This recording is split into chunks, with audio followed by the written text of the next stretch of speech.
The next one is, as Zach was saying, one of those series where it is multiple episodes. I want to say this was Showtime? 3. Yeah. We got 3. It's coming out on Showtime, and I thought it was very, very, very well done. It is called Murder in Bighorn, that looks at a lot of the young Indigenous women who just go missing. Yeah. And then when they do appear, it's like, no, we checked that spot. It gets into a lot of the intricacies in terms of like, how do you build up an economy made up of Indigenous people who have their own set of rules, but then also kind of have to abide. You know, they're coexisting, but they're really abiding by whatever these other state laws are that are trying to take over. And, you know, there's a lot of jurisdictions where there's enough leeway for you to not be able to get authority to help you search for somebody.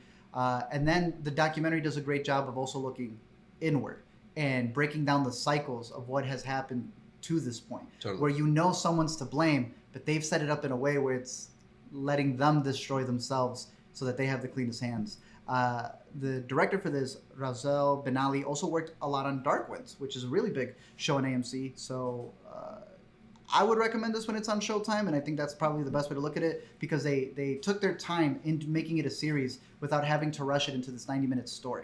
And there's also a narrative, which we covered. Well, I was going to say, we have this thing at Sundance where sometimes you'll see one thing and there'll be a perfect companion piece for it in the fest. I like that. Keep doing that. That's really cool. The U.S. Dramatic section has that film Fancy Dance, which we talked about in our previous recap. Yeah, and they cover a lot of the same things in that how when there is a crime or a disappearance of a Indigenous person off the reservation, it becomes this competing...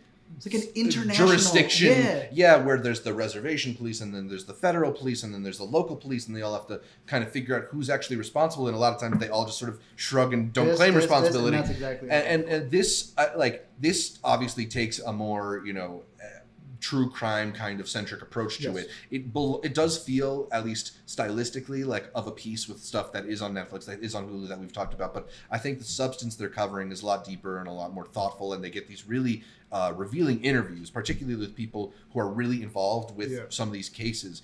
And I think that's what maybe transcends it beyond the typical true crime doc, is that there's you see the emotional connection a lot more deeply, and I think it also dives more deeply into the subject than maybe something that's a little more boilerplate. There's that bit with the father too that's carried through. So I would say it's a little bit above a Netflix thing. Yeah. Maybe not exactly more HBO. Than, yes. Showtime, perfect. That's exactly where it's going to be. Actually, Paramount Plus with Showtime. Oh my gosh. No, there's no with anymore. They're going to become one. They've been dragging so long. They just announced it. Like, I feel again that okay, now it's official. So Paramount, Showtime, whichever one you have, it's going to be one, and you'll be able to catch Murder in Bighorn.